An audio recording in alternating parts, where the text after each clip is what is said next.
परम वैराग्यवान भर्तृहरि जी महाराज एक राजपुरुष थे कभी, लेकिन राजकाज और भोगों से उनके मन में घृणा हो गई। और जिस प्रकार से वे भोगों में आकंठ डूबे हुए थे, जब उधर से उनके मन में वैराग जगा और उधर की हकीकत को देखा तो सब त्याग करके वे त्याग और वैराग की मस्ती में आ गए। और फिर क्या कहना, उनका अंतःकरण जो सब तरफ से निष्प्रय होकर के आत्मलीनता और समाधि में डूबा, कि बड़े अद्भुत थे। उन्हीं का वचन इस समय भर्तृहरि वैराग शतक पर चर्चा हो रही है।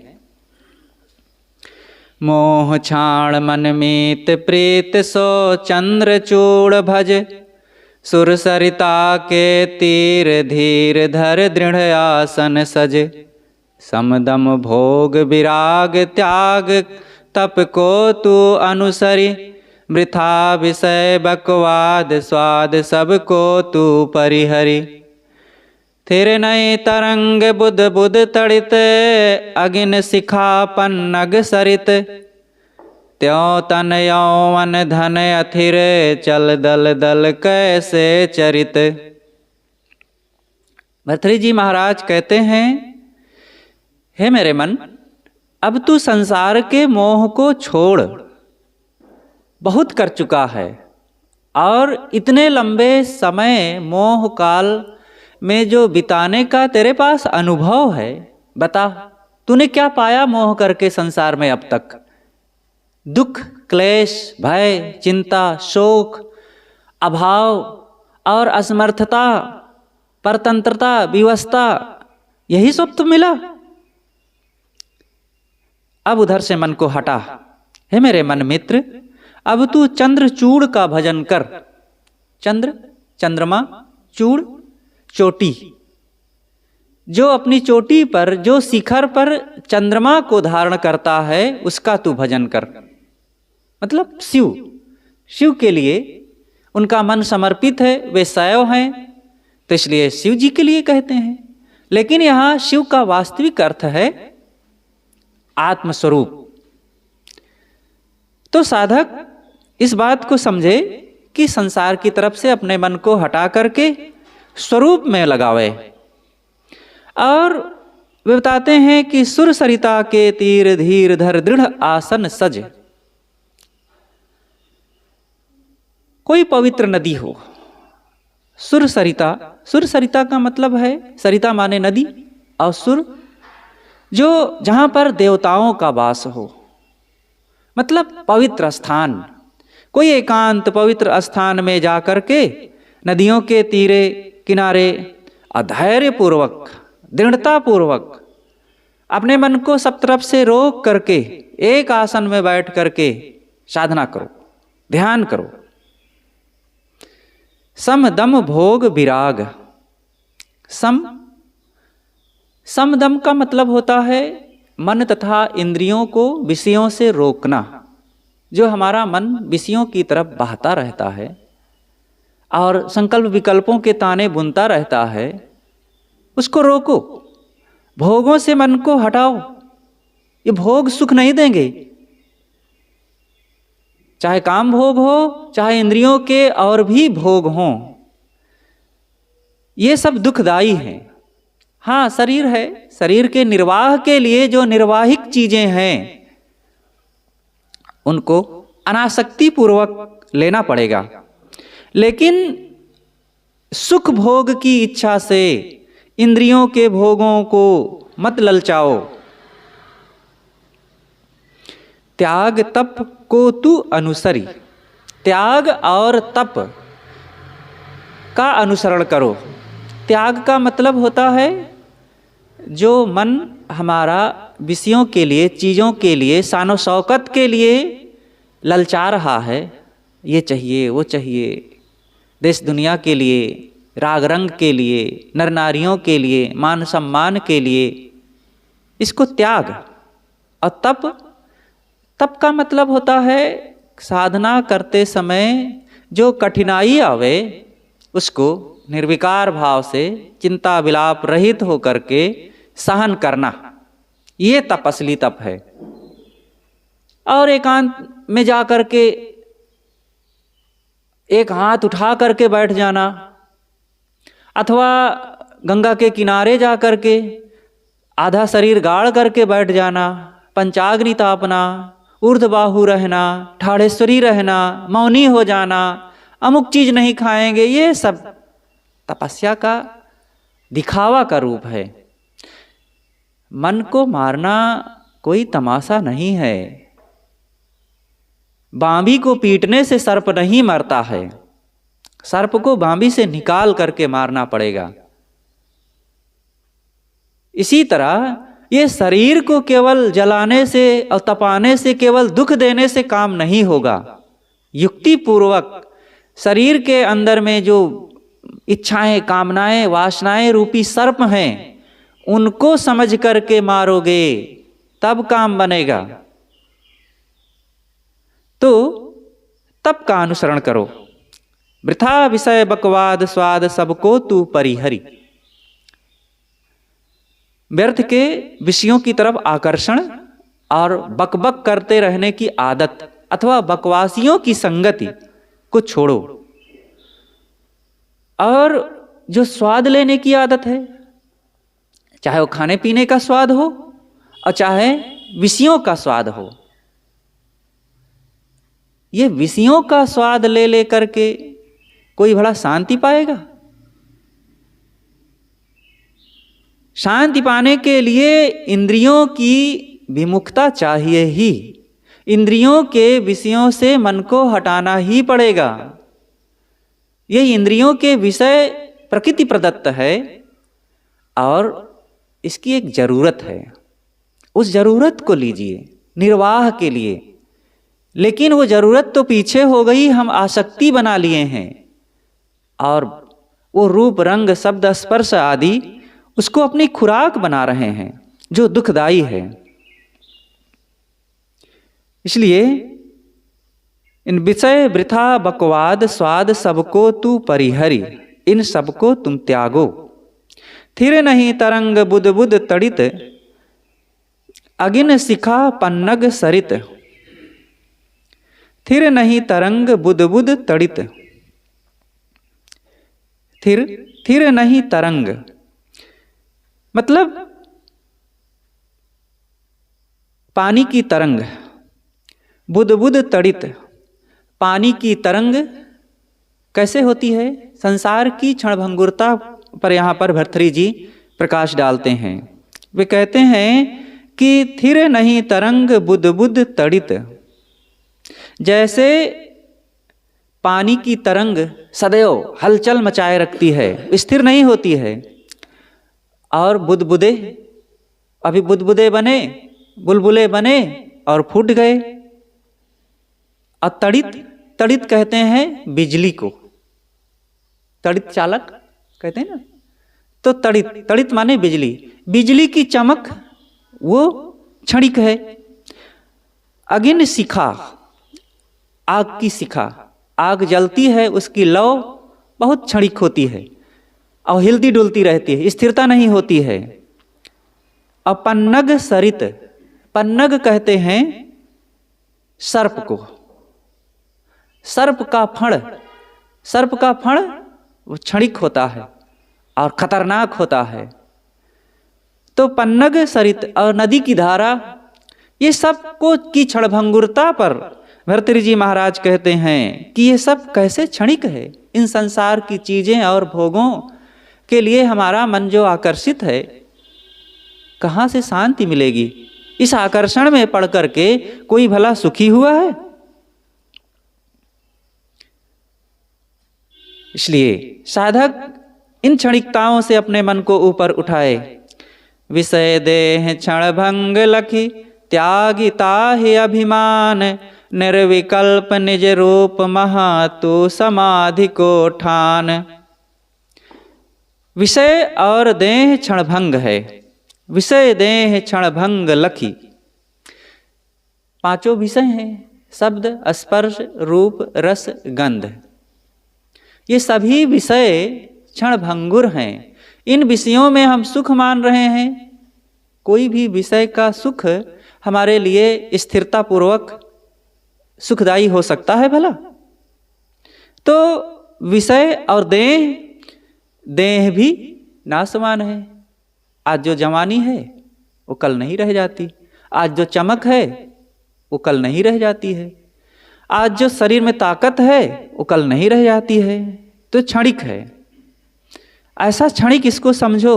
त्याग ताहि अभिमान, और इसके घमंड का त्याग करो। ये थोड़ा सा जो पा गए हो घर धन और दैहिक भोगों के सुख, इसके अभिमान का त्याग करो। निर्विकल्प निज रूप महा तू समाधि को ठान। हे साधक, तुम अपने स्वरूप से प्रेम करके संसार की आसक्ति को त्याग करके समाधि में मन को लगाओ, क्योंकि समाधि में ही सारे दुखों का अंत होता है। निर्मल इस रोग की औषधि समाधि में बताया है। सदगुरु श्री निर्मल साहब ने कहा है कि समाधि में जाओ और वहीं पर सारे दुखों का अंत होता है। समाधि का मतलब स्वरूप में लौट जाना, और जो स्वरूप में लौटेगा संसार से विमुख होगा, और संसार से विमुख होने का मतलब पांचों विषयों को तिलांजलि दे देना। और जो विषयों से अलग हो जाएगा और स्वरूप की निष्ठा बढ़ जाएगी, फिर वहां दुख कहां, कोई वासना कहां।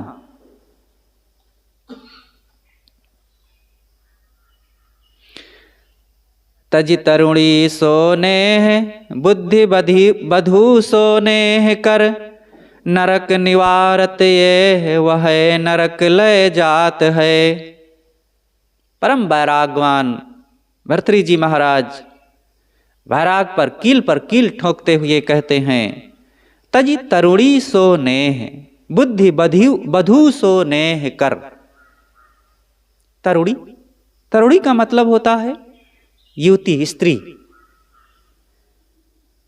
भर्तृहरि जी कहते हैं वे पुरुष साधक हैं और पुरुषों का मन स्त्रियों की ओर जाता है।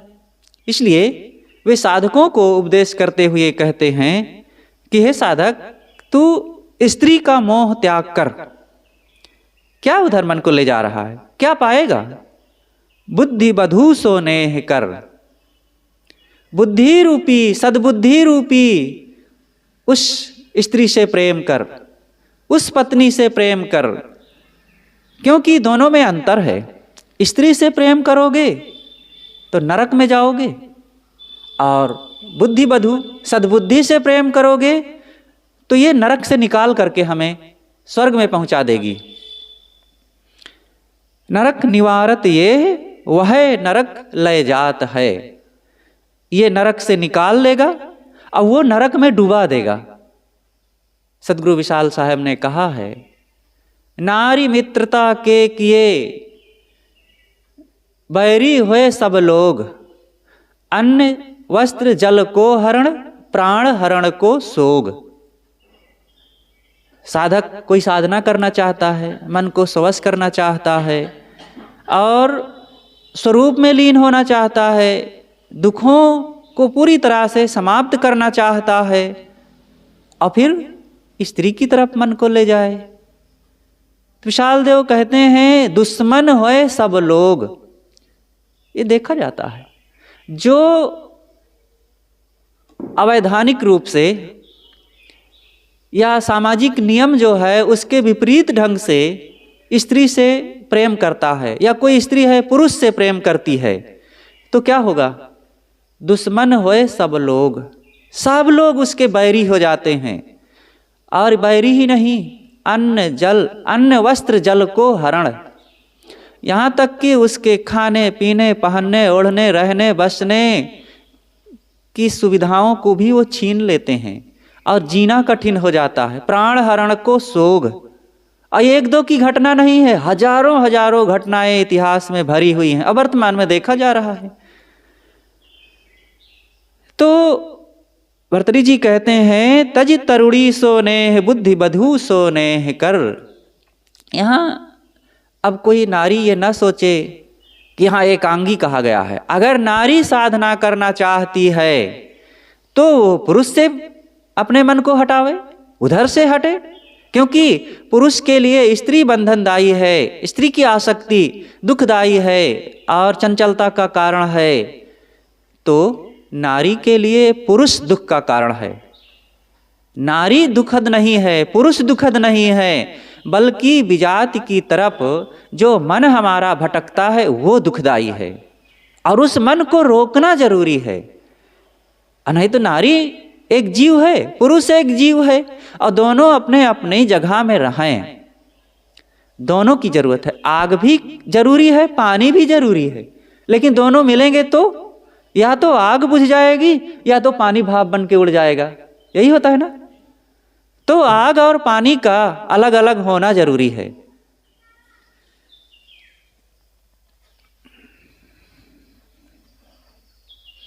हिंसा चोरी रहित सत्य मुख शब्द उच्चारण, समय शक्ति अनुसार दान दाया और धारण। पर नारी की बात माहि चुप मुख से रहिबो, गुरुजन संत समक्ष नम्र होए सद्गुण गहिबो। भिन्न भिन्न सद्ग्रंथ महा करि समान विश्वास चित, ये सब नित सुख प्राप्ति को सुगम पंथ सब जीव हित। भर्तृहरि जी बड़े उदार वैरागवान और मानव जीवन कैसे व्यवहारिक रूप से साधना भक्ति और वैराग की तरफ मजबूत हो, इसके लिए भी वे बड़े अच्छे अच्छे वचन कहते हैं। वे कोई व्यावहारिक नहीं थे, वैराग का दिखावा नहीं कर रहे थे। व्यवहारिक ढंग से भी कैसे हम जीवन को सरल सुगम सुखदायी बना सकते हैं, इन बातों पर भी वे प्रकाश डालते हैं। कहते हैं हिंसा चोरी रहित सत्य मुख शब्द उच्चारण। हिंसा का त्याग करे। साधक शांति चाहता है, कल्याण का काम करना चाहता है, तो हिंसा का त्याग करे, हिंसा ना करे। हिंसा का मतलब होता है किसी को दुख देना। किसी जीव को तो मारे ही नहीं, वाणी से भी, कर्मों से भी, मन से भी किसी की हिंसा ना करे। सदैव अच्छी बात बोले, वह बात बोले जिससे अगले का हित समाया हो, अपने मन में शांति हो। बोल तो अमोल है जो कोई बोले जान, मधुर बचन है औषधि कटुक बचन है तीर, श्रवण द्वार है संचरे साले सकल शरीर। सदगुरु कबीर ने तो किसी भी पक्ष को छोड़ा ही नहीं, और उनकी वाणियों में साधना का अमृत रस एक एक वचन में टपकता है। कोई मन लगाकर पढ़े, समझे, जीवन में धारण करे, तब तो पाएगा, और नहीं तो अमृत रखा रहेगा और विष पान करता रहेगा, अमृत की तरफ देखेगा ही नहीं। अमृत हमारे अंदर ही है और विष सर्वत्र बाहर है, मन की चंचलता में। तो जो आत्म स्वरूप मेरा है उससे प्रेम करें, तो किसी जीव को दुख ना दें और चोरी ना करें। चोरी का मतलब होता है नाजायज ढंग से किसी की वस्तु का अपहरण कर लेना। किसी भी ढंग से किसी के घर में घुसकर तो चोरी करें ही नहीं, किसी की वाणी से, कलम से, और किसी के बैंक से, ऑनलाइन, आज तो ऑनलाइन चोरियां हो रही हैं, इस तरीके से भी कभी किसी की चीज को, किसी के धन को, रुपए को ना लें। और यहां तक कि किसी की वैचारिक हानि कर देना, निंदा चुगली करके किसी के व्यक्तित्व को गिराने के लिए भाव सोचना, यह भी चोरी है। ये चोर के लक्षण हैं, क्योंकि उसके विचारों को अपहरण करके दूसरी बात कह कह करके किसी को गिराने का भाव रखना और उसको नीचा दिखाने का भाव रखना, यह भी चोरी है। तो क्या करें? सत्य मुख शब्द उच्चारण, मुख से सत्य वचनों का उच्चारण करो। ये मुख मिला हुआ है, मुख से दो काम होता है, बोलना और खाना। मुख में दो इंद्रिय बताई गई है, रसन और उच्चारण। बोलने की भी शक्ति है और दोनों बहुत महत्वपूर्ण है।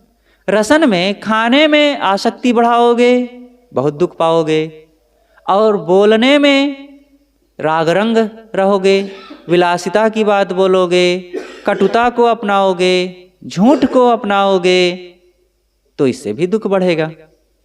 समय शक्ति अनुसार दान दाया और उदाहरण। समय और शक्ति के अनुसार, ये देखिए पहले से भूमिका बना देते हैं। समय देख करके और अपनी शक्ति को समझ करके दान करो। आपके पास धन है और जरूरतमंद लोग हैं सामने, तो कुछ उनकी सेवा में लगाओ। दान 3 प्रकार से किया जाता है,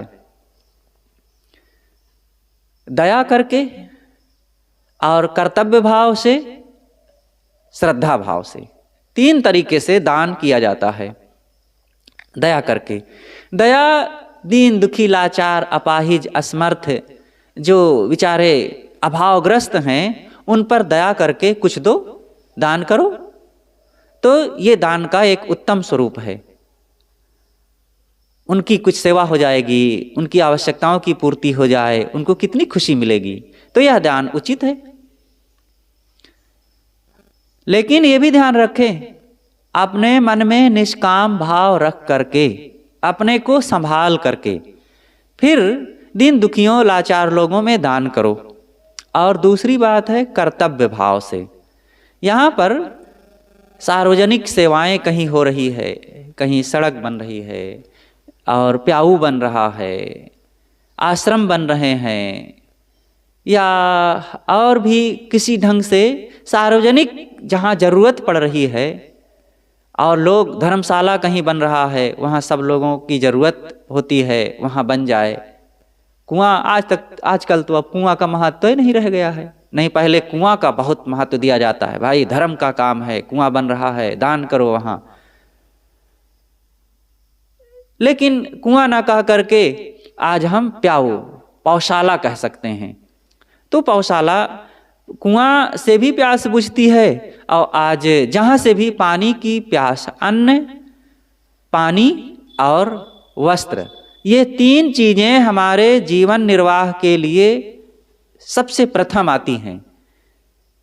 तो इन तीनों चीज़ों में निर्वाह के लिए किसी की ज़रूरत हो, कहीं सार्वजनिक ढंग से सेवा की ज़रूरत हो रही हो, तो वहाँ भी दान करें। और तीसरी जगह है दान करने की श्रद्धा भाव से। वो श्रद्धा भाव से दान करने की जगह है संत गुरुजन, पवित्र आत्मा। हमारे दरवाजे पर कोई संत आ गए हैं, गुरुजी आ गए हैं, या और हम कहीं गए हुए हैं, तो वहाँ दान करें। वहाँ दान करना चाहिए, वहाँ कुछ सेवा करो। ऐसा करने से हमारा अंतःकरण पवित्र होगा। संत गुरुजनों को शरीर निर्वाह की ज़रूरत है, उनके लिए भी ये सब की आवश्यकता है, तो वहाँ कुछ दान करें, वहाँ कुछ सेवा करें। पर नारी की बात माहि चुप मुख से रहिबो। कहीं पर नारी की चर्चा हो रही हो, प्रपंच हो रहा हो और राग रंग की चर्चा हो रही हो, तो वहाँ पर चुप होकर के हट जाओ, वहाँ मन न लगाओ, वहाँ किसी की निंदा बुराई चुगली में ना पड़ो। स्वयं तो करो ही नहीं, और कहीं कोई कर रहा हो तो चुपचाप वहाँ से हट जाओ, क्योंकि ये मन को पीड़ित करने की जगह है, मन में दुख और दोष लाने की जगह है, इससे मन में मलिनता आएगी। तो भर्तृहरि जी महाराज कहते हैं कि जहाँ पर राग रंग की बात और विषय वासना की बात कोई कर रहा हो, तो वहाँ चुपचाप होकर के हट जाओ, बच जाओ, शांत रहो।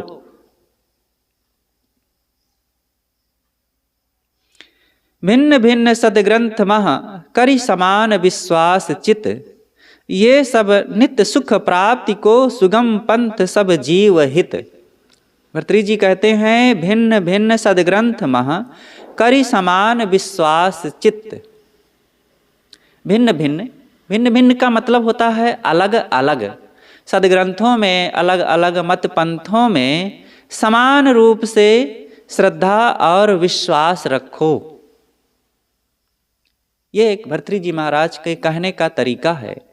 सभी सदग्रंथों में, सभी संतों में और सभी लोगों में समान श्रद्धा कैसे रखा जा सकता है? कोई सदग्रंथ में भ्रम अंधविश्वास की बात लिखी है, कोई में राग रंग की बात लिखी है, कोई में जड़ चेतन उलझाऊ बात लिखी हुई है। एक ही ब्रह्म है, जीव अलग है ही नहीं है, अथवा जीव का अतिवाद लिखा हुआ है। इन सबको एक समान कैसे माना जा सकता है? और सबके लिए श्रद्धा बराबर कैसे किया जा सकता है? कोई भी संत हो, कोई चंचल मन वाले हैं, कोई राग रंग वाले हैं, तो कोई वैरागवान है, स्थितिवान है, और कोई साधु होकर के घर गृहस्थी के लिए ललचा रहा है, राजनीतिबाजी कर रहा है, और सब में समान श्रद्धा कैसे रखा जा सकता है? कुल मिलाकर के बात यहां ये कहना है कि सारग्राही बनो। सभी संतों से सार लो, सभी ग्रंथों से सार लो और कल्याण का काम करो। भिन्न भिन्न सदग्रंथ महा करि समान विश्वास चित्त। हे चित्त, सभी सब प्रकार के ग्रंथों से, संतों से और प्राणी पदार्थों से सारग्राही बन करके अपने कल्याण का काम करो, अपने स्वरूप को पहचानो। ये सब नित्य सुख प्राप्ति को सुगम पंथ सब जीव हित। ये सभी बातें जीव को नित्य सुख शांति देने वाले हैं, और ऐसे ही मनः स्थिति को बना करके, ऐसे ही रहनी और स्वभाव को बना करके ही जीव का कल्याण होता है। सुगम पंथ, जीव के लिए यही सही रास्ता है। देखिए, केवल सदगुरु कबीर ही नहीं कहते हैं कि कुसंग का त्याग करो और वैराग को अपनाओ, संतों में श्रद्धा और भक्ति को रखो और इंद्रियों की चंचलता का त्याग करो। केवल कबीर साहब जी बताते हैं क्या? केवल सदगुरु अभिलाष साहब जी ने ही बताया है क्या? सभी मत पंथों के संतों ने जो कोई भी त्याग और वैराग को, साधना और शांति को समझा है, सबने कहा है। साधना के सरणियां अलग अलग हो सकती हैं, लेकिन सबकी मनोभावनाएं एक होती है। नदी एक घाट बहुतेरा, कहावत है ना? नदी एक घाट बहुतेरा। नदी एक होती है और घाट अलग अलग है। नदी का मतलब शांति का, कल्याण का, की धारा एक है, और उस पर पहुंचने के लिए अनेक रास्ते हैं। अनेक रास्ते होंगे ही। जैसे इस आश्रम में आने के लिए आश्रम तो एक है, और कोई पूरब से आएगा। अब किसी का घर पूरब की तरफ है तो उधर से तो आएगा, और कोई पश्चिम की तरफ से आएगा, कोई उत्तर की तरफ से आएगा, कोई दक्षिण की तरफ से आएगा। और हम हठ करें कि हम तो पूरब से आए हैं, ये पश्चिम से क्यों आए हैं? तो इनको तो, पश्चिम वाले को तो चाहिए कि जा करके मंझनपुर करारी होते हुए और फिर इलाहाबाद जाएं, और इलाहाबाद से बस पकड़ करके पूरब से यहाँ आना चाहिए, क्योंकि हम पूरब से आए हैं। और पश्चिम वाला कहे कि ये तो पूरब से क्यों आए हैं, इनको पूरब से, पश्चिम से आना चाहिए। तो ये तो केवल बात का बतंगड़ है और सत्य को ना समझना है। आश्रम एक है और अपनी अपनी दिशा से सब आएंगे। इसी तरह कल्याण का रास्ता एक है। त्याग, वैराग, संयम, साधना, अनासक्ति, निर्मोहता, इंद्रियों का निग्रह, तो ये सब कल्याण के लिए आधार हैं। लेकिन अपने अपने समय में, अपने अपने समय से, अपनी अपनी भाषा में लोग बताएंगे और अपने अपने ढंग से चलेंगे। उसमें विवाद की बात नहीं है। मोह को तजी भजी और को ऐसी लक्ष्मी मात, हाँ पलास के पात में मांग्यो सतुआ खात। भर्तृहरि जी महाराज अपने मन को संबोधित करते हुए कहते हैं, और मन में वो कल्पना जो हो रही है, वो कल्पना में एक माया का चित्रण करते हैं, जो माया आकर के साधकों के मन को विचलित करती है, संसार की तरफ आकर्षित करती है, विषय वासनाएं उत्पन्न करती है, और साधक साधना पथ से दूर हो जाता है। तो उसके लिए संबोधित करते हुए कहते हैं, अय माते, माया माता भी है, क्योंकि माया से ही हम पैदा हुए हैं। दो मायावी लोग माया में पड़ करके हमको जन्म दिए, तो माया माता भी है, उसने ही तो हमें पैदा किया है। लेकिन अब वही माता हमारी तरफ आकर के आकर्षण उत्पन्न करने लग जाए, अब हम उसमें चिपक जाएं, तो माता से चिपकना ये तो बुरी बात है। या इस तरीके से कहते हैं, नारी मां है, एक मां रूपी नारी ने ही तो हमें पैदा किया है। अब एक दूसरी नारी से हम आकर्षित हो जाएं, तो मां से आकर्षित होना है ना। ये अपने मन को वैराग में मजबूत करने के लिए साधकों ने अनेक ढंग से सोचा है, और ये वास्तविकता है। मन को विषय वैराग से हटाने के लिए, त्याग और अनासक्ति बढ़ाने के लिए, स्वरूप निष्ठा बढ़ाने के लिए भर्तृहरि जी कहते हैं, मोह को तजी भजी और को। हे माया, हे लक्ष्मी माता, अब तू मुझे छोड़, अब मैं तेरे से उदास हो गया हूं, अब मैं तेरा चिंतन नहीं करता हूं, अब मैं तुझे अपने जीवन में सुख शांति का साधन नहीं मानता हूं, अब मैं कुछ और चाहता हूं। कहा जाता है कि माया एक बार एक संत के पास गई और कहती है कि मैं आपसे शादी करना चाहती हूं। संत ने कहा कि अरे अभी तेरी शादी नहीं हुई। कहे नहीं हुई। कहे क्यों नहीं हुई? कहे कि जिसे मैं चाहती हूं वो मुझे नहीं चाहता, और जो मुझे चाहता है उसे मैं नहीं चाहती। तो संत ने कहा कि तू किसे चाहती है?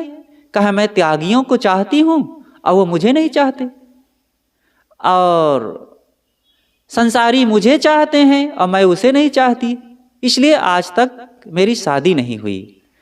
संत ने पूछा तेरी क्या उम्र है? कहा मैं तो अनादिकालीन हूं। कहा अच्छा अनादिकालीन हुई, अभी तक तेरी शादी नहीं हुई? तो संत को तू चाहती है और संत तुझे नहीं चाहते हैं, तो मैं भी तुझे नहीं चाहता। निराश होकर के फिर चली गई। संसारी लोग, माया और इंद्रियों के भोगों में डूबे हुए लोग उसे चाहते हैं और माया उन्हें नहीं चाहती है, इसीलिए माया आज तक कुंवारी रह गई। वसुधा आदि कुमारी साहब ने एक जगह कहा है। तो ये माया को संत नहीं चाहते हैं। तो यहां पर कहते हैं भर्तृहरि जी महाराज कि मोको तजी भजी और को, हे लक्ष्मी माता, अब तू मुझे छोड़ जा किसी और के पास, अब मैं तुझे नहीं चाहता हूं। अब तो मैं बैराग की मस्ती में रह करके, एकांत में जा करके, नदी के किनारे या जंगल में पेड़ के नीचे और मांग करके थोड़ा सा सतुआ और पलाश के पत्ते में रख करके नदी का पानी ला करके भिगा के खा लेता हूं, बस भजन करता हूं और मुझे कुछ नहीं चाहिए। अब साधक सोचे कि नहीं, सतुआ खाने से ही वैराग बढ़ेगा, तो हम सतुआ ही खाएंगे, तो ये कहना भी उचित नहीं है। अब किसी भगत के यहाँ जाएं, कहा कि नहीं हम तो सतुआ खाते हैं। अब भगत को दाल भात रोटी सब्जी देना तो सरल है, अब सतुआ उसके लिए कहाँ मिलेगा?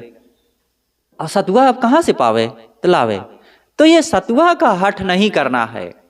कहने का मतलब यहाँ यह है कि त्याग भाव से जो कुछ मिल जाए, पवित्र मन से त्याग भाव रख करके और अपने अंदर वैराग्य बोध को अपना करके जो कुछ मिल जाए, रूखा सूखा फीका खा लो।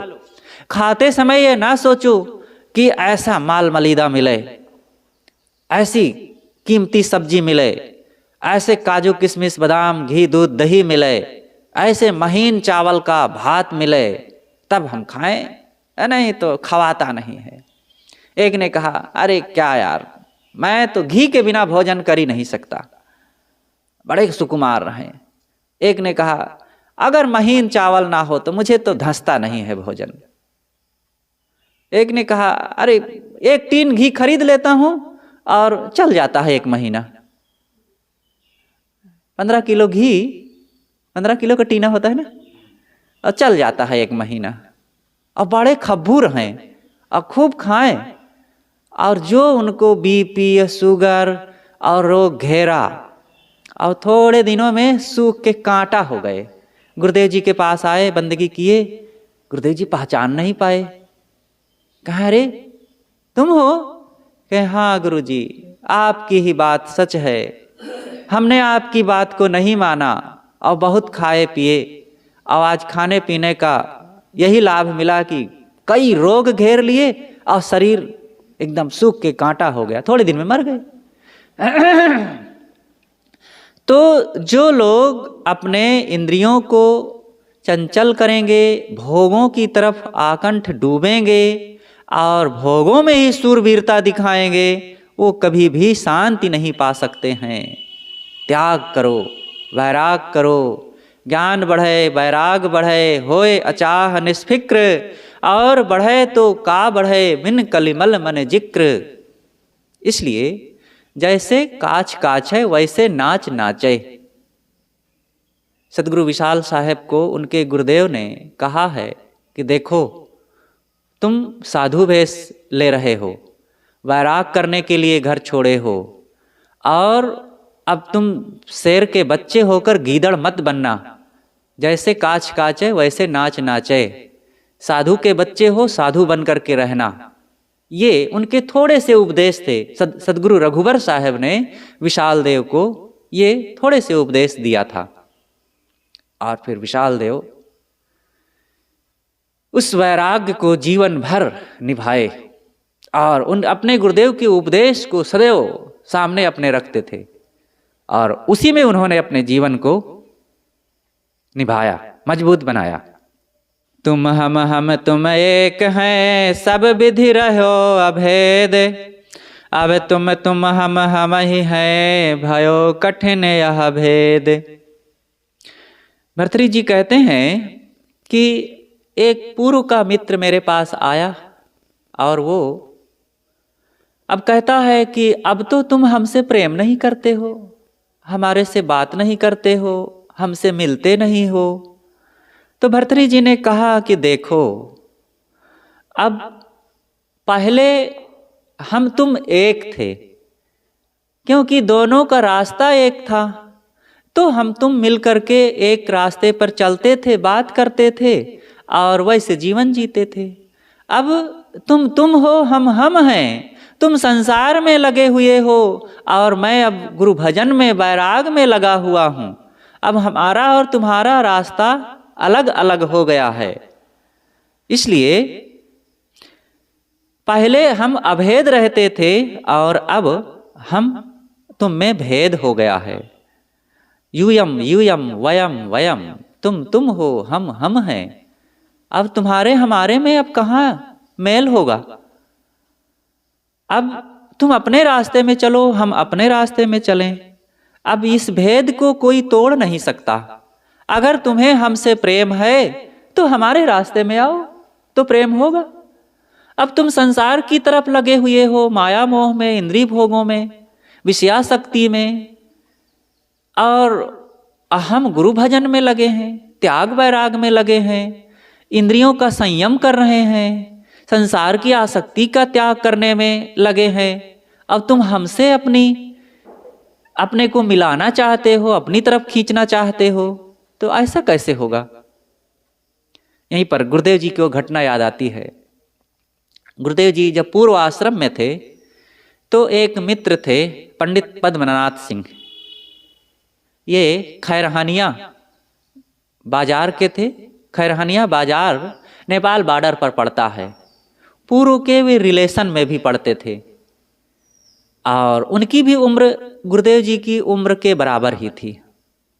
और बड़ी मित्रता, इतनी प्रगाढ़ मित्रता थी कि क्या पूछना।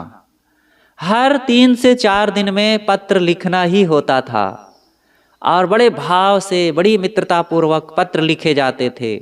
कभी वे जब आवें तो 2-2 4-4 नहीं 8-8 घंटे जब मिलें बातें हो, कभी कभी कहें रात में बातें होने लग जाए तो बड़ी रात तक बातें खत्म ही न होए। और मिलें जहाँ तो खूब साथ साथ चलना, साथ साथ घूमना, साथ साथ काम करना। हमारे यहाँ आवे तो साथ साथ खाना पीना होता था, सब होता था।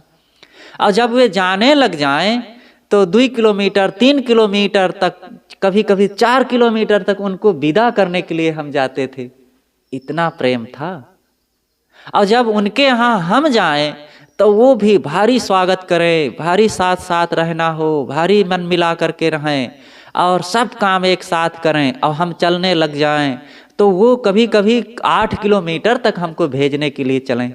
पैदल का जमाना था, पैदल चलते थे। और जब बिछड़े लगें तो दोनों के आंखों में आंसू आ जाए और मुड़ मुड़ के बार बार देखते रहें। ये पूर्व की बात थी, गुरुदेव जी ने हमसे बताया। ऐसा कभी कभी चर्चा में भी, प्रवचन में भी कहा करते थे। इतना सब तो नहीं बताते थे, लेकिन कहते थे कि वो पुराने मित्र थे। अब बाद में भी वो आते थे, हम उनको अच्छी तरह से जानते हैं, मिलते थे कई बार, हम उनको देखे। महंत जी उनको कहा करते थे। अब शरीर नहीं रह गया, शरीर छूटा तो सूचना आई थी। तो गुरुदेव जी ने कहा कि आज वे पुराने मेरे मित्र अब नहीं रह गए। गुरुदेव जी उस समय थे। तो जब गुरुदेव जी को सदगुरु राम सूरत साहब जी मिले, सदगुरु कबीर साहब का विचार मिला और फिर मन में वैराग जगा और फिर ये सब बातें जीवन में आ गई, तब फिर वो सारी बातें मन से निकलने लगी। और ये प्रगाढ़ता जो मोह की रही, ये ज्यादा दिन नहीं चलती है किसी की। रंग में भंग होता है, ये भावुकता होती है, मन की मूर्छा होती है, अज्ञान का परिणाम होता है। तो 2-3 साल तक ज्यादा से ज्यादा चला था। और फिर जब गुरुदेव जी गृह त्याग कर दिए, गुरु आश्रम में आ गए, तो फिर कहाँ पत्राचार, कहाँ मिलना जुलना। तो 1 साल 2 साल बीता जब, तो वो एक पत्र लिखे कि आप तो इतना हमसे प्रेम करते थे, हम आपके बिना रह नहीं पाते थे, अब आप ऐसा कैसे हो गए, क्यों इतना बदल गए, और हम आपको चाहते हैं। तब गुरुदेव जी ने यही वचन भर्तृहरि जी का उनको लिखा था कि आप हमारे समान थे, हम आपके समान थे और दोनों मिल करके रहते थे, दोनों का सुख दुख एक लगता था। लेकिन अब मेरा रास्ता अलग है, आपका रास्ता अलग है। अगर आप मुझसे प्रेम करते हैं तो मेरे विचारों से, मेरे सिद्धांतों से, मेरे रास्ते से आप प्रेम कीजिए, आइए। कहाँ वो प्रेम करने वाले, उनका रजोगुणी मन था, सांसारिक मन था। बहुत निराश हुए, लेकिन फिर प्रेम बना रहा थोड़ा थोड़ा। समय से कभी कभी आते थे, इलाहाबाद में भी आते थे, कई साल में आते थे। तो भर्तृहरि जी महाराज कहते हैं कि तुम हम तुम एक हैं, सब विधि रहो अभेद।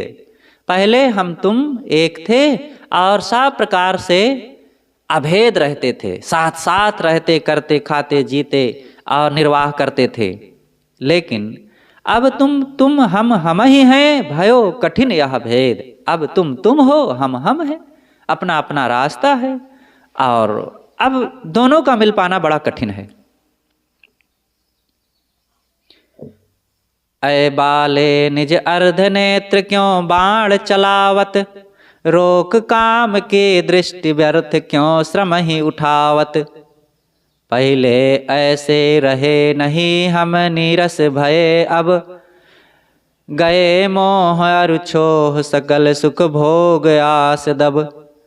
निश्चय कीन्हे हृदय में कहूँ निर्जन वन में रहन, विषय भोग तृण तुच्छ लखी अमर परम पद को गहन। भर्तृहरि जी महाराज कहते हैं, ऐ बाले निज अर्ध नेत्र क्यों बाण चलावत। कल्पना में वे एक भाव कहते हैं कि कैसे साधक का चित्त चंचल होता है विजाति की याद करके, राग रंग की याद करके, तभी तो चित्त विषयों में बहता है। तो उसी को कहते हैं कि अय बाले, अय स्त्री या अय कमल नयनी, तू अब क्यों अपने तिरछे नेत्र करके मेरी तरफ उन्मुख होकर के अपने नेत्रों के बाण चला रही है? ये काम वासना जगने का क्या हेतु है? संकल्पन स्पर्शन दृष्टि मोह ही। ऋषि कहते हैं संकल्प से, स्पर्श से और देखने से मन में मोह उत्पन्न होता है। इसीलिए संतों ने, गुरुजनों ने कहा है कि अगर कोई विजाति सामने से आ रहा हो तो एट द नाइट डीपर का प्रयोग करो। जब गाड़ी, एक ट्रक उधर से आती है, रात्रि का समय है, तो सामने देखती है कि कोई गाड़ी नहीं आ रही, तो सामने फोकस करते हुए, दंदनाते हुए चली आती है। और जब आगे कोई ट्रक दूसरी आ रही है तो देखता है कि अब अगली गाड़ी आ रही है, तो क्या करते हैं गाड़ी वाले, ट्रक वाले? डीपर का प्रयोग करते हैं। डीपर का मतलब बत्ती को झुका लेते हैं, उसकी लाइट को, पहले सामने की ओर फोकस करके आगे बढ़ रहे थे, अब डीपर का प्रयोग किए। At the night use deeper. तो अब रात्रि में जब सामने से गाड़ी आई तो बत्ती को झुका लिए, वो भी झुका लिया, ये भी झुका लिया, नियम है, दोनों ने झुका लिया और दोनों का कोई व्यवधान नहीं हुआ। और फिर वो उधर चला गया, वो उधर चला गया, और फिर जब क्रॉस हो गए तो फिर सामने फोकस कर लिए और फिर चले गए। ऐसे ही साधक को रहना चाहिए। कोई सामने से विजाति आ रहा है, आ रही है, तो यूज द डीपर। आंखों का फोकस जो पहले करके सामने हम चल रहे थे उसको झुका लो, नेत्रों को झुका लो, आंख से आंख मिला करके देखो मत, नहीं तो दोनों अंधे हो जाएंगे, दोनों को दिखना बंद हो जाएगा। जब ट्रकें दोनों एक दूसरे की तरफ फोकस किए रहेंगे तो क्या होगा? दोनों को नहीं दिखेगा और परिणाम क्या होगा? एक्सीडेंट। तो एक्सीडेंट हो जाएगा और फिर दोनों मरेंगे। ऐसे ही डीपर का प्रयोग, साधक भी डीपर का प्रयोग करे। कहीं से भी जाति आ रहा है तो आंख में आंख मिलाओ मत, नहीं तो दृष्टि मोह ही, देखने से मोह उत्पन्न होता है। तो वही यहां कह रहे हैं, सदगुरु कबीर ने भी तो यही कहा है, भाई रे नयन रसिक जो जागे, पार ब्रह्म अविगति अविनाशी, कैसे हुकै मन लागे। भाई रे, ये नयन रसिक अगर जग जाए तो पार ब्रह्म परमात्मा, परम पद आत्मा में जिस किसी प्रकार से भी साधक का मन लग जाएगा। तो ऐ बाले, निज अर्ध नेत्र क्यों बाण चलावत, तू अपने तिरछे नेत्र करके मेरी तरफ काम का बाण क्यों चला रही है? इसी तरह कोई नारी पुरुष के लिए सोच करके और मन में भाव उत्पन्न करके वो विचार करे, और पुरुष स्त्री को पुरुष छलता है और पुरुष को स्त्री छलती है, और दोनों बेवकूफ हैं, दोनों वासना के वशी हैं। तो सोचते हैं कि अगले में सुख मिलेगा, तो हाव भाव कुछ प्रकट करते हैं और अपने मन की उस वासना के दीपक की चिंगारी फेंकते हैं, और चिंगारी फेंके वो आग लग जाती है। इसलिए अपने अंदर की चिंगारी को अंदर ही बुझाओ और वो बाण मत चलाओ। अपने मन में वो वैराग्य की और गुरु भक्ति की शीतल पानी की धारा एक रखो, और कहीं ऐसा आ जाए दृश्य, तुरंत भक्ति उत्पन्न करो, तुरंत वैराग उत्पन्न करो, गुरु की याद करो और शरीर संसार की नश्वरता की याद करो। ये पानी है आग को बुझाने के लिए। रोक काम की दृष्टि, व्यर्थ क्यों समय उठावत। रोक अपने ये तिरछे नेत्र जो काम बाण के चला रही है उसको रोक, और तू जा कहीं और किसी का भजन कर। व्यर्थ में क्यों बकवास कर रही है, क्यों मेहनत कर रही है? अब तेरी मेहनत मेरे तरफ सफल नहीं हो सकती है। पहले ऐसे रहे नहीं हम निरस भय, अब पहले जैसे मेरी दशा नहीं है। अब हम भोगों से निरस हो गए हैं, मेरा मन गुरु भक्ति में लग गया है, मेरा मन विषयों से फट गया है, और अब मैं अपने स्वरूप में लीन हूं, वैराग को देख रहा हूं, अपने कल्याण को देख रहा हूं। गए मोह अरुछोह सकल सुख भोग आस दब। अब मेरे मन से विषयों का जो आकर्षण था और एक दूसरे के लिए जो नर नारियों के लिए मोह था, और उस मोह में मैं क्षोभ उत्पन्न करके जो जलता रहता था। अरे सबका अपना अनुभव है। जो कोई विषयों में लगेगा तो ऐसा नहीं है कि बाद में उसका परिणाम आएगा, अभी बो दें तो बाद में उसका फल आएगा। जैसे मोह किए वैसे ही क्षोभ उत्पन्न, भय उत्पन्न, क्लेश उत्पन्न, मानसिक पीड़ा उत्पन्न हो जाती है। लेकिन इस पापी मन को समझ में कहां आता है। तो गए मोह अरुछोह सकल सुख भोग आस दब। अब मेरे मन से विषयों में जो सुख की आशा थी, भोग का जो आकर्षण था, वो सब अब नष्ट हो गए हैं, दब गए हैं। दब गए हैं बहुत सार्थक वचन है, मतलब वो दब गए हैं। मैंने ज्ञान बोध वैराग से दबा दिया है। तो दबा दिया है समझ लीजिए, क्यों नष्ट नहीं हो गए हैं। इसलिए जब तक श्वास है, जब तक शरीर है, जब तक जीवन है, ये सोचो आग बुझी मत जान दबी है राख में। आग को बुझी मत समझो, वो राख में दबी हुई है। अगर उसकी आंच से बचना चाहते हो तो और राख डालते जाओ, और राख डालते ही जाओ, तो वो दबी रहेगी, फिर वो बाहर खतरा नहीं उत्पन्न करेगी। और फिर यही करते करते आपके चित्त का वही अभ्यास हो जाएगा, और एक दिन प्रारब्धांत हो जाएगा, और वो आग वहीं नष्ट हो जाएगी। ये वासनाएं, अहंकार जीवन के अंत तक रहती हैं। इसलिए हमें श्रद्धा और भक्ति, ज्ञान और वैराग्य, सेवा और साधना, संयम और त्याग जीवन भर अपनाए रखने की जरूरत होती है, क्योंकि आग दबी हुई है। अगर सावधान हुए, विषयों की बयार चली तो फिर धधक उठती है। निश्चय कीन्हे हृदय में कहूं निर्जन वन रहन, वन में रहन। अब तो हमारा निश्चय यही है हृदय में कि हम कहीं निर्जन एकांत वन में जा करके, या गुरु शरण में रह करके, संतों के सानिध्य में रह करके साधना करेंगे, ध्यान करेंगे। विषय भोग तृण तुच्छ लखी। अब तो हमने इन विषय भोगों को तुच्छ, तृण के समान समझ लिया है, दुखदायी और क्लेश से भरा हुआ, दुख से भरा हुआ समझ करके अमर परम पद को गहन। मेरा जो अपना अविनाशी आत्म स्वरूप है वो अमर है, परम पद है। अब मैं उसी में लीन हूं, अब मुझे वहीं लीन रहने दे, तू अपने तिरछे नेत्र मत चला। कई कारण डारत वयन कमल नयन यहनार, मोह काम मेरे नहीं तो नति चितहार। कई कारण डारत वयन, वयन वयन कहते हैं कपड़ा बुनने को। तो यहां भर्तृहरि जी महाराज कहते हैं तो तू ये वासनाओं का वयन क्यों कर रही है, हे कमल नयनी, हे विषयों में माती हुई वो मतवाली कमल नयनी, तू अब ये विषयों का वस्त्र वयन क्यों कर रही है, क्यों मेरे तरफ वो तिरछे नेत्र चला रही है। अब मोह काम मेरे नहीं, अब मेरे मन में वासना के लिए आकर्षण नहीं रह गया है। अब तऊ नतीय चितहार, तू तभी भी अभी मेरे से उदास नहीं हो रही है। साधक अपने मन को ऐसे परखता है, फटकारता है, देखता है। ये वासना ऐसे ही होती है। साधक साधना करता है, फिर भी उसके मन में मोह उत्पन्न होता है। अगर सावधान ना रहा, सजग ना रहा, तो चुपके चुपके वो अपना घर बनाती रहती है। और साधक अगर सजग रहे तो उसको कुचलता रहता है, कुचलता रहता है, तोड़ता रहता है।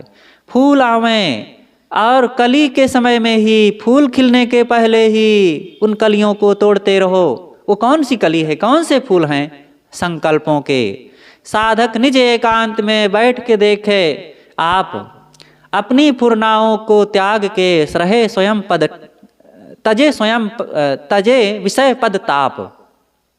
साधक एकांत में बैठ करके अपनी फुरनाओं को देखे और विषयों की जो कलियां निकल रही हैं वो आज आ रही है, उनको तोड़ता रहे और उसमें वैराग्य का जल डालता रहे और स्वरूप स्मरण करता रहे।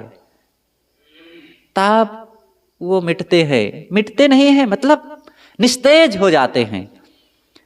तो मोह काम मेरे नहीं तऊ न तिय चित्तहार, मेरे मन में अब मोह वासना नहीं रह गई है और तुम अभी भी अपने मन में विषय वासना को उत्पन्न करने के लिए हार नहीं मान रही हो।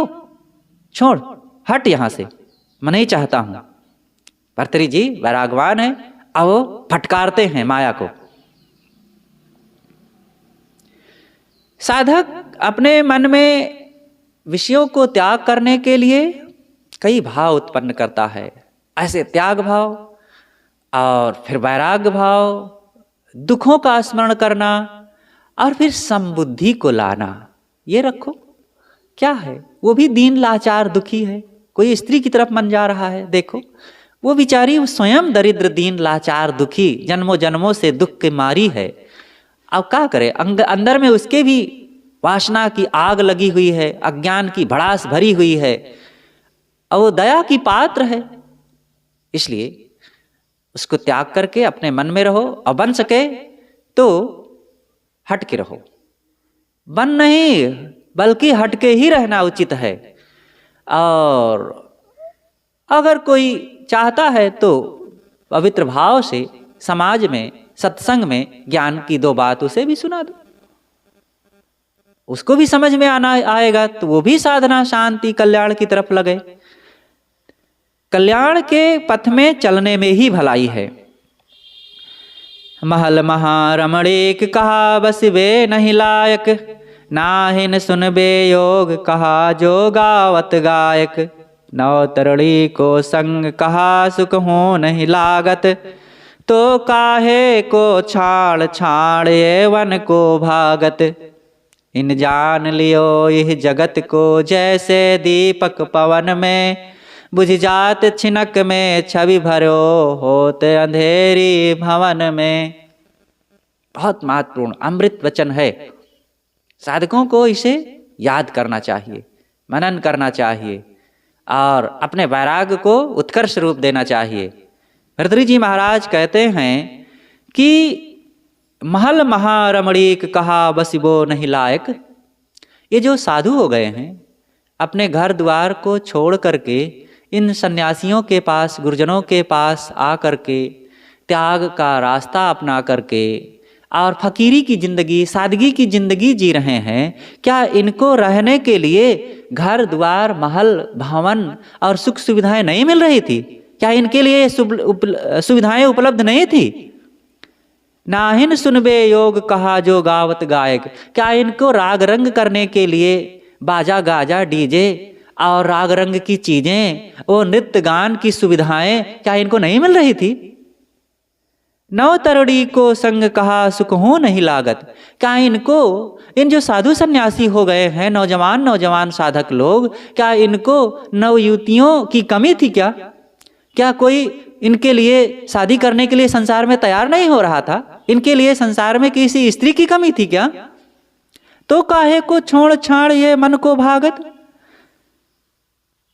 तो फिर ये क्यों छोड़ छोड़ करके इन सारी सुख सुविधाओं को, राग रंग को, भोग विलासिता को, घर धन को और माँ बाप को, ये क्यों छोड़ छोड़ करके घर से वन में चले गए, गुरुजनों के पास चले गए?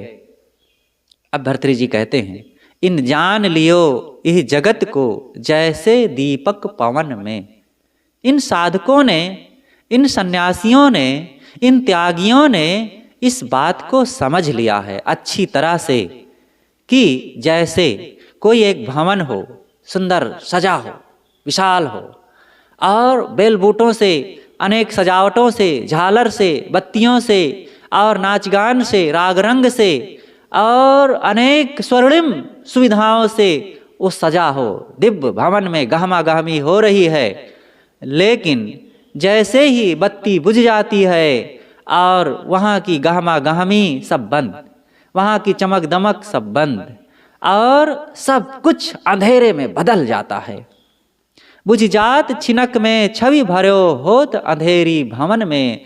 जैसे एक दीपक के, एक बत्ती के जलने से पूरा भवन जगमगाता हुआ और बड़ा हर्ष उत्पन्न करता हुआ दिखाई देता है, लेकिन उसके बुझते ही सब कुछ कालापन में बदल जाता है। ऐसे ही ये संसार के सारे भोग एक अंधेरे भवन की तरह है। इनमें भले राग रंग दिख रहा हो, सुख दिख रहा हो, ऐश्वर्य दिख रहा हो और बड़ा कुछ भविष्य हमारा उज्जवल दिख रहा हो, लेकिन इनकी दशा वैसे ही है जैसे एक भवन में जलता हुआ प्रकाश एक हवा के झोंका लगते ही बुझ जाए और उस भवन में अंधेरा हो जाए। तो ये घर, धन, रुपए, पैसे, पति, पत्नी, शरीर, जवानी, सुंदरता, माता, पिता, इन सब की यही तो हाल है। एक रोग लगते ही शरीर जो आज बड़ा कांतिवान दिखता है, हम दूसरों की तरफ ललचाते हैं, दूसरों को अपनी तरफ ललचवाते हैं, और अभी 10 तो टट्टी हो जाए और एक उल्टी ठीक से हो जाए और कहीं एक्सीडेंट हो जाए तो क्या होगा? यही तो होगा। जिसके लिए मुहा रहे हैं और उसमें अभी कुछ हो जाए तो घृणा करने लग जाएंगे। तो ये संसार के भोगों की और चीज़ों की वही दशा है। तो इन साधकों ने जान लिया है कि संसार क्षणभंगुर है, इन भोगों में कोई सुख नहीं है, वासनाओं में केवल चंचलता, क्लेश और दुख दुख, जन्मों जन्मों तक भटक भटक करके नरक और क्लेश, भय और शोक के अलावा इस जीव को कुछ नहीं मिलने वाला है। तो इन साधकों ने इस बात को समझ लिया है, इसीलिए इस दुख से बचने के लिए वो गुरु मार्ग को अपना लिए, गुरु शरण में चले गए और सब राग रंग को त्याग करके, त्याग और सादगी को अपना करके स्वरूप का चिंतन कर रहे हैं, ध्यान साधना में लग गए हैं, मन इंद्रियों को स्वश करने में लग गए हैं और अपने आर्त भाव से गुरु के पास जाकर के गुहार लगाते हैं कि हे गुरुदेव, बस तेरा ही एक सहारा है और कहीं मुझे इस संसार में ठिकाना नहीं है, क्योंकि संसार तो आग से जल रहा है, विषय वासनाओं, मोह और अज्ञान की आग से। इसलिए अब मुझे केवल आपका सहारा है, आपकी शरण में रह करके ही मैं इस आग से बच सकता हूँ, नहीं तो केवल जलता रहा और आगे भी जलता रहूँगा। इसलिए सभी साधकों को अपने मन में ऐसा वैराग उत्पन्न करके, शांति और कल्याण की भूख उत्पन्न करके विरह भाव से साधना और कल्याण का काम करना चाहिए। इसी से शांति मिलेगी, इसी से जीवन हमारा सफल होगा। बोलिए सद्गुरुदेव की जय।